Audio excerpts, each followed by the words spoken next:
Waiting for it to load up. Okay, hi everybody. So for lesson 5, our objectives, again, we're going to review the Tea Act, and we're going to talk about how this helped lead to even worse relations between the British and the American colonists. If we look back into lesson 4, we talked about the Townshend Act. And the Townshend Act and the Quartering Act of 1765 are both going to get repealed, canceled out, after an event called the Boston Massacre. And that's going to put pressure on the British government to get rid of the Townshend Act and the Quartering Act. And that will be the Boston Massacre in 1770. However, there is one part of the Townshend Act that remains. As you see in the picture here, the Townshend Act had taxes on all sorts of things, like lead, glass, paper, paint, but most notably tea. And when the tax is repealed by Parliament, King George III, this guy, His Royal Majesty, has a tizzy. He gets real angry. KG3 is not down with the Parliament getting rid of yet another law because the colonists complained, the colonists protested, the colonists boycotted. He feels that, like the analogy that we gave a couple days ago, that you're rewarding bad behavior. Just like if a child says, "Give me a cookie," and parent says no, and a child punches the parent in the face, then the parent gives the kid a cookie. Well, next time the kid wants a cookie, they're going to punch the parent in the face.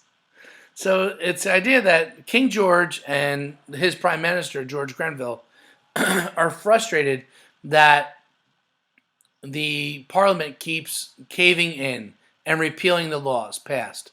Please leave your cameras on. So then King George III insists, the king himself insists, that if you're going to get rid of the Townshend Act, I can't really stop you, but I demand that you leave one tax from that law in effect, the tax on tea.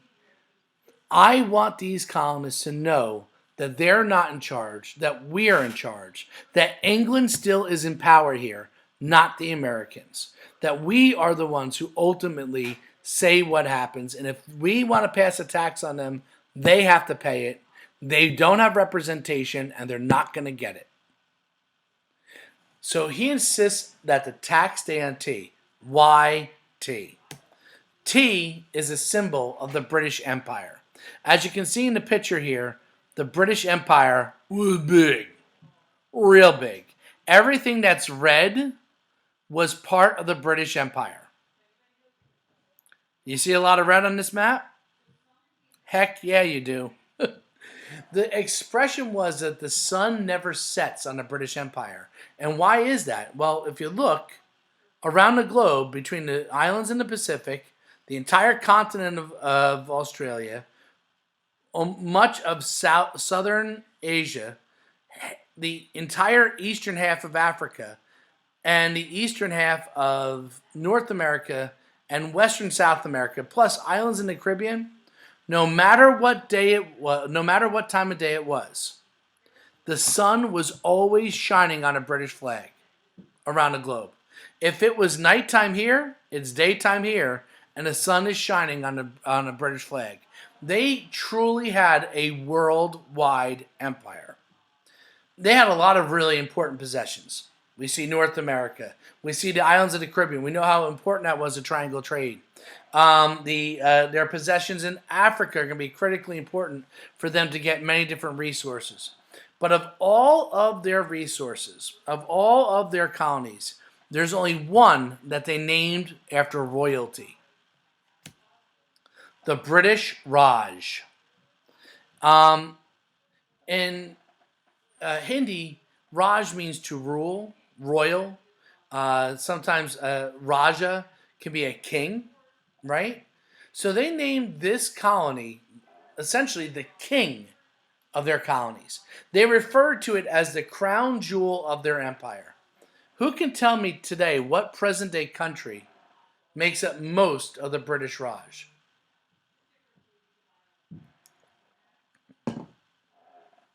Anyone?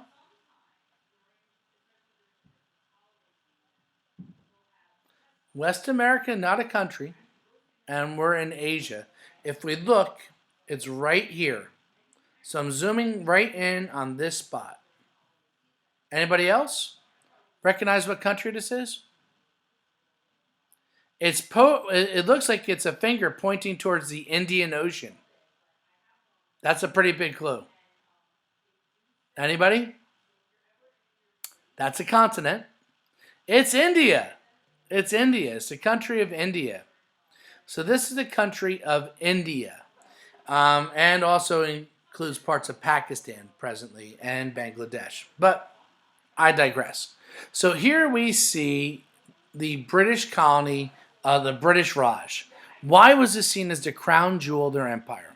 Because at this time period, if you remember, like when you learned Columbus and all that stuff back in 5th grade, they were trying to get to India, to the Indies, to China to get spices and trade for different things. And they ultimately found the Americas instead. But that desire to trade and get control of trading with India was still something that was really important to the people of Europe. And there was one resource that could be found primarily in India and not many other places in the world. And that resource was tea. You can't grow tea in the Americas. You can't grow tea in Britain. Tea pretty much grows here in Southwestern Asia. Yes, in parts of present-day China and Vietnam and Laos. But one of the largest tea producing areas on the planet was India, and the British had sole control of it. Tea was a hot commodity during this time period. People wanted to drink tea, especially if you were in the British Empire.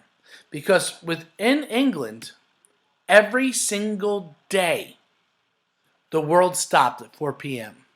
And if that meant it stopped in England, it stopped in their possessions, because English culture is repeated throughout their possessions. So at 4 p.m., the world stops, everybody stops working. You get a saucer, you get a teacup, you get a teapot, and you all stop and act civilized. Put your pinky up in the air and sip some tea and think of how civilized you are and how wonderful it is to live in the greatest empire in the world, where this commodity that everybody wants in the world, we have in abundance. Tea is a symbol of England. It's a symbol of their empire. It's a symbol of their power. It's a symbol of their king and their culture. So the Americans who want to be British, remember, they see themselves as British citizens, right? They are trying to emulate as much of British culture in America as they can. So tea is part of the culture of America at this point. And the biggest market for tea was here in the British Americas. That's where they made their most money. And a lot of money is made by tea, in trading tea. Most notably by the East India Tea Company. The East India Tea Company was the Apple, the Microsoft, the ExxonMobil of its time. It was the biggest, most powerful company on the planet. And it had a lot of influence in the British government. So the East India Tea Company had to invest a lot of money to get tea from India across the Indian Ocean, around Cape Good Hope, some of the most difficult sailing in the world, and then up the Atlantic Ocean to get to the British colonies. They had to spend money for their boats, for their manpower, for their plantations. All sorts of stuff. But why were they willing to do that? Because they'd make so much money in the Americas. Now, there's a problem though. People are not buying the tea. Why is that? If it's so popular. Well, you have two reasons. One, you have somebody like Leah. Leah loves tea. Loves it. She loves being part of the British Empire. She has a picture of the king in her house. Every day when she wants to sip her tea, she says, God save the king. She is devoted, devoted to being a British subject. But there's a problem. The tax on tea has just made the tea too expensive. She can't afford it. Because tea is already expensive. Then you slap a tax on something that's already pricey. Some people are just priced out of it. So people like Leah who want to buy the tea can't.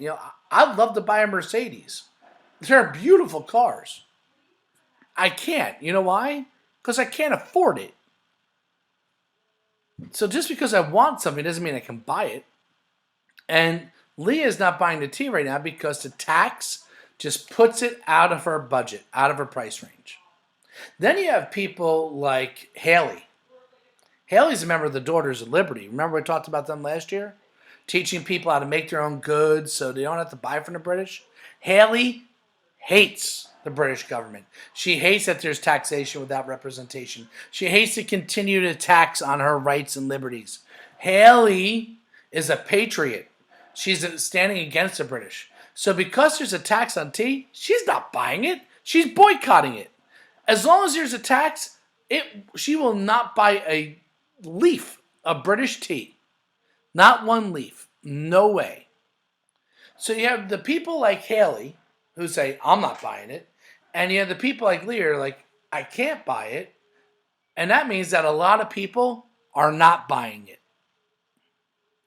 And this means that tea, that the East India Tea Company paid all that money to get over to America is now sitting unsold in harbors, in Boston, in New York, in Philadelphia, in Charleston, in Hartford, all across the 13 colonies.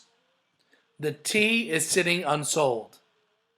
And that means that the East India Tea Company